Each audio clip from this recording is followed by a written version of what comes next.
I remember growing up with my friend Chuck in the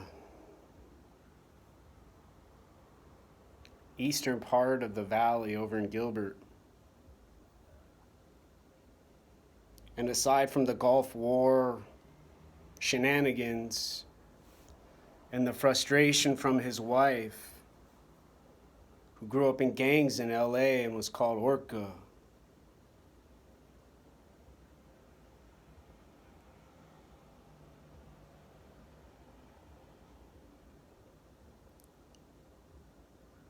we'd go shoot guns. We'd take rifles out in the middle of the desert, and he'd point out glass and provide me with the limits, and then put the firearm on my hand.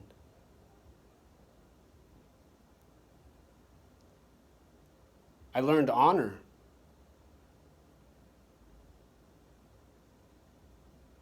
And got me to here now.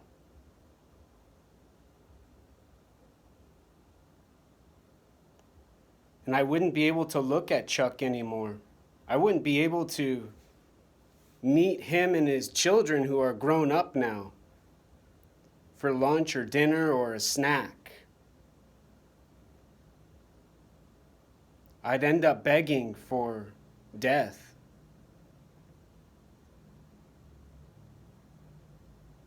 And be so distracted explaining the lack of liberty, care, dignity, integrity, value, morals, ethics available now. Suicide, the same choice he sought.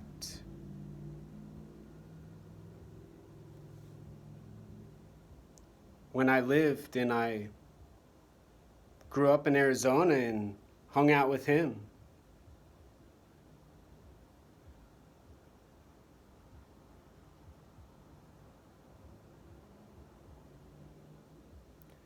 Choice is an opportunity, hard work and motivation instead of dying in death and suicide and salvation have now been replaced with sirens, clicks and picks and dicks and shticks.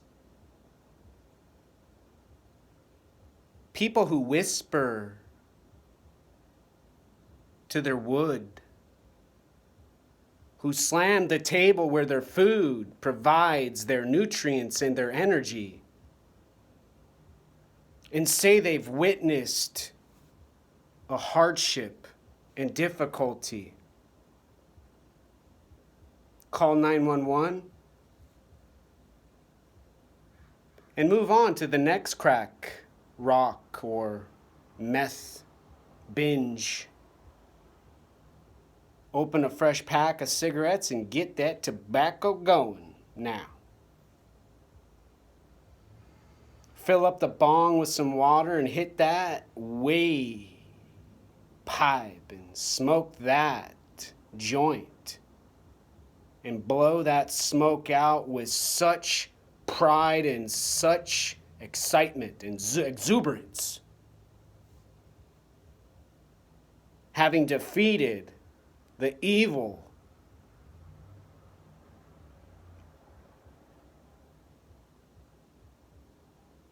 they describe now from what they heard, saw and observed and watched and listened to on their neighbor's apartment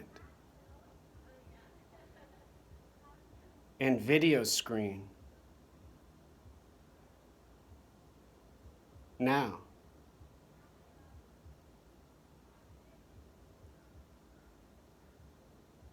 there's so much bravery involved with identity now. Having grown almost as old as Chuck was when I was sitting on his patio in high school and trying to figure out what to do after September 11th in 2001, with my friend going off to the Marines and my girlfriend having had a miscarriage and a baby that was gone, with a family in pieces and parents divorced and an abusive father on the rampage,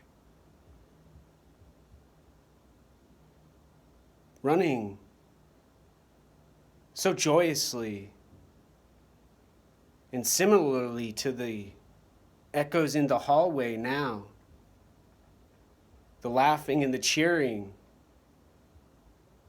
in the city, where they talk about emeralds and Kraken and Durkin, Mayor Miss Durkin, Mr. Master Inslee, governor of the world with no more climate change. And hockey, climate friendly, zero waste, and the love and admiration everywhere now. In order to have bravery, a child, a young person would need to have a kitchen where they can cook food and eat. However,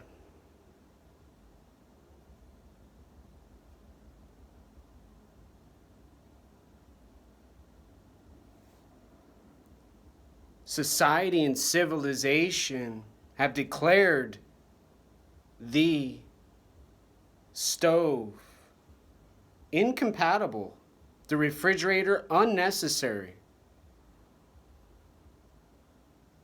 and fresh, scrumptious vegetables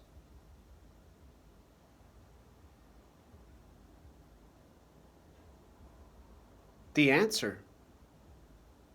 The gift and the secret sought after now. Add a little legal drug, add some mushrooms and some psilocybin, and then get that person down the street to shove some LSD in your QFC bag in your Safeway sweater now.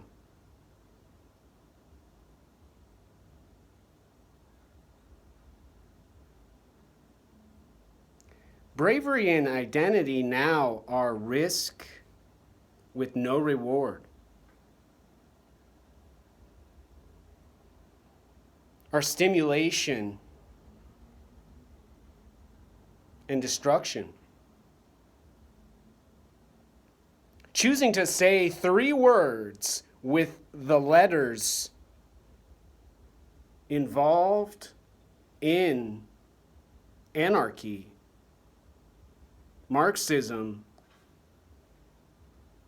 and some homegrown communist propaganda, and there could be an assault with no reprimand. There could be a person beat to death with their eye hanging from their skull and their mother pleading and nobody responding to her call, her begging, squealing, and distorted howl.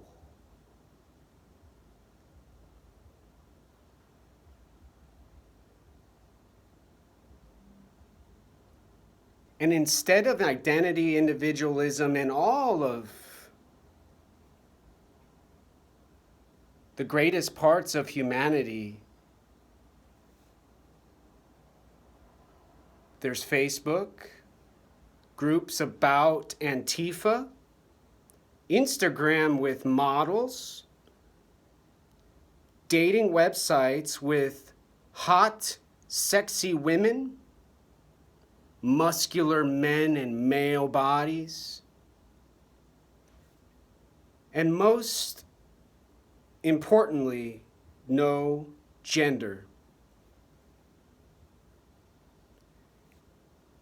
And the mistake I made now explains my demeanor, my ugliness, and my disgustingness, the woman named Sarah says now. The African American man with his baby wearing Captain America on his shirt who calls me a bitch now. The lady next door who says I'm suicidal and dangerous and at risk for violence and mass destruction now. And the socially elite and powerful veteran from the Vietnam War who can wave, swoosh, and gush. And gold falls, and diamonds erupt from his girlfriend's vagina, who's 30 years younger now, who squirts while he pisses and pees in her mouth now.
I'm not talking about men and women and girls and ladies and boys who clean a young boy's poop off his leg, whose father's taller than Bo Jackson and has dark skin, and has people arrive at his door and sing, "Bet you didn't say a black man coming down, did you? Bet you didn't expect a brown boy in your door." And the child and his Hispanic stepdad, who's in the United States Army,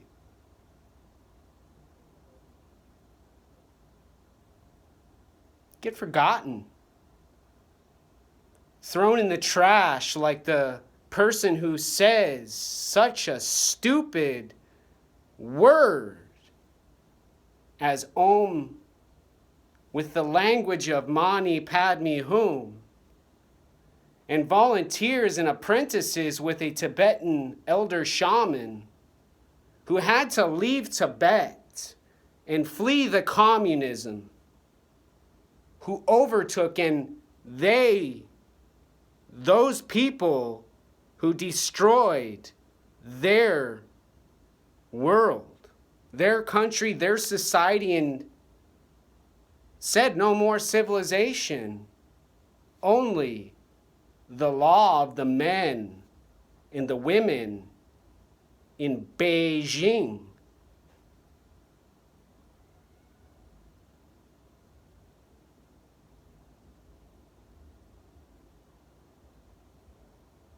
Om, Ah, Hum, Vajra, Guru, Padma, Siddhi, Hum. Mistakenly